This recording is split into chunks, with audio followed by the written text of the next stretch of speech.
Canada से Lawrence Bishnoi के दुश्मन अर्श डल्ला का एक इशारा होता है और ग्वालियर में 7 नवंबर 2024 को जशवंत सिंह गिल को महज 37 सेकंड में गोलियों से भून दिया जाता है। जशवंत सिंह कत्ल के एक मामले में पिछले 8 सालों से उम्र कैद की सजा काट रहा था और पैरोल पर बाहर आया ही था, लेकिन उसको गोलियों से भून दिया गया। ग्वालियर पुलिस को पहले शक तो यही होता है कि 8 सालों से जेल में रहते हुए उसके जेल में दुश्मन होंगे जिनके इशारे पर जशवंत का कत्ल हुआ। पुलिस ने छानबीन शुरू की तो पुलिस को आरोपियों के कनेक्शन पंजाब से मिले, ये पता चल गया था और ग्वालियर पुलिस पंजाब के लिए रवाना हो गई। लेकिन इस बीच 10 नवंबर 2024 समय सुबह 8:11 पर पंजाब डीजीपी के एक्स हैंडल से एक ट्वीट किया जाता है। उस ट्वीट में लिखा होता है कि कनाडा स्थित अर्श डल्ला के 2 प्रमुख सहयोगी नवजोत सिंह और अमलप्रीत सिंह को गिरफ्तार किया गया है। जांच में खुलासा हुआ कि आरोपियों ने 7 नवंबर 2024 को मध्य प्रदेश के ग्वालियर में जशवंत सिंह गिल की हत्या भी अर्श डल्ला के निर्देश पर की थी।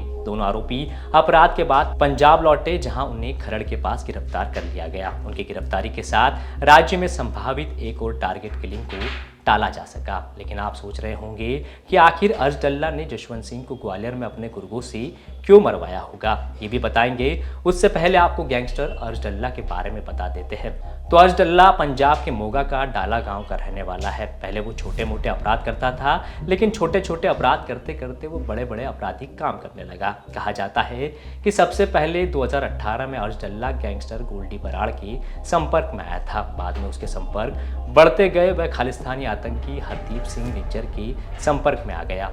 इसके बाद से उसके कनाडा में कनेक्शन बढ़ गए और 2022 में वह भारत छोड़कर कनाडा रवाना हो गया और फिर उसने पीछे मुड़कर नहीं देखा। साल 2021 में डाला निज्जर के संगठन खालिस्तानी टाइगर फोर्स का सदस्य बन गया और 2022 में निज्जर के इशारे पर डेरा सच्चा सौदा के सदस्य मनोहर लाल की हत्या करा दी। कनाडा में बैठकर डाला पर आरोप लगते हैं कि वह टारगेट किलिंग, स्मगलिंग और पैसों की उगाई जैसे काम करता है। उसकी गैंग में 700 से ज़्यादा शूटर्स हैं। लेकिन अर्शदीप ने जशवंत का मर्डर किसके कहने पर किया, तो इसकी कहानी भी ग्वालियर शहर से ही शुरू होती है, जहां जशवंत की हत्या होती है। बात 5 फरवरी साल 2016 की है। इस दिन जशवंत अचानक रात को अपने मामा ससुर राजविंदर सिंह के घर आदित्यपुरम पहुंचता है। जब परिवार के लोग उससे अचानक कैसे आ गया ये पूछते हैं तो वो कह देता है कि पास में ही शादी में शामिल होने आया था। रात बहुत हो गई, इसलिए सोचा यहीं रुक जाता हूँ। जशवंत घर का दामाद था तो राजविंदर ने भी ज़्यादा सोचा नहीं। उन्होंने अपने बेटे सुखविंदर के कमरे में जशवंत के सोने का इंतजाम कर दिया।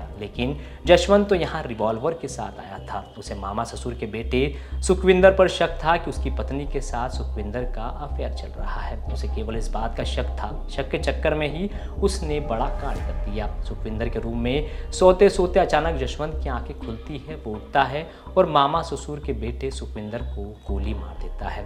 गोली की आवाज़ से जैसे ही सब लोग जागते हैं, वैसे ही एक एक कर घर में वो सबको मार देता है। लेकिन सुखविंदर की 13 साल की बेटी फ्रिज में छुपकर अपनी जान बचा लेती है। जशवंत फरार हो गया, लेकिन पुलिस ने उसे जल्द ही दबोच लिया।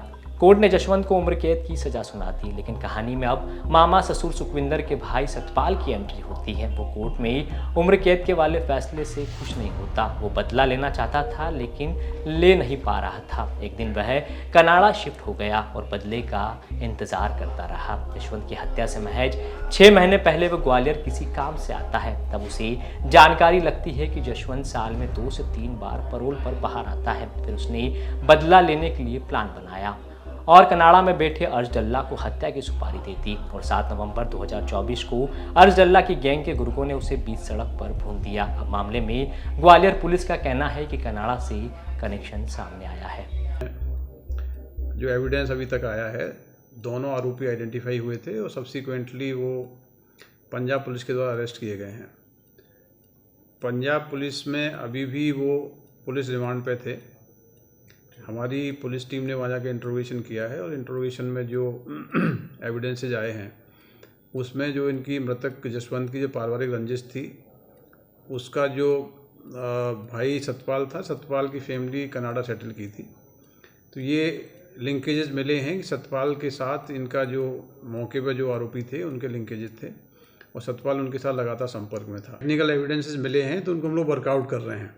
ये एस्टेब्लिश्ड है कि जो आरोपी कनेक्ट था इनसे, वो कनाडा बेस्ड है, कनाडा में सेटल हुआ था। फिलहाल जशवंत की हत्या करने वाले शूटर्स पंजाब पुलिस की गिरफ्त में हैं। इधर 28 अक्टूबर को कनाडा पुलिस ने गैंगस्टर डल्ला को भी गिरफ्तार कर लिया है। अर्श को भारत ने आतंकी घोषित किया है। भारतीय जांच एजेंसी NIA की रिपोर्ट में दावा है कि वो न सिर्फ पंजाब में लड़कों को गैंगस्टर बना रहा था, बल्कि जॉब के बहाने कनाडा बुलाकर टेरर एक्टिविटी में भी शामिल करा रहा था। लेकिन अब तक जशवंत को मरवाने की साजिश रचने वाला सतपाल पुलिस की गिरफ्त से बाहर है। आप सोच रहे होंगे कि लॉरेंस बिश्नोई और अर्श डल्ला दुश्मन कैसे हो गए? तो बबिया गैंग गैंगस्टर कौशल चौधरी का गैंग है। कौशल चौधरी को गैंगस्टर लॉरेंस बिश्नोई का कट्टर विरोधी माना जाता है। यही वजह है कि डल्ला और लॉरेंस बिश्नोई को एक दूसरे का दुश्मन कहा जाता है।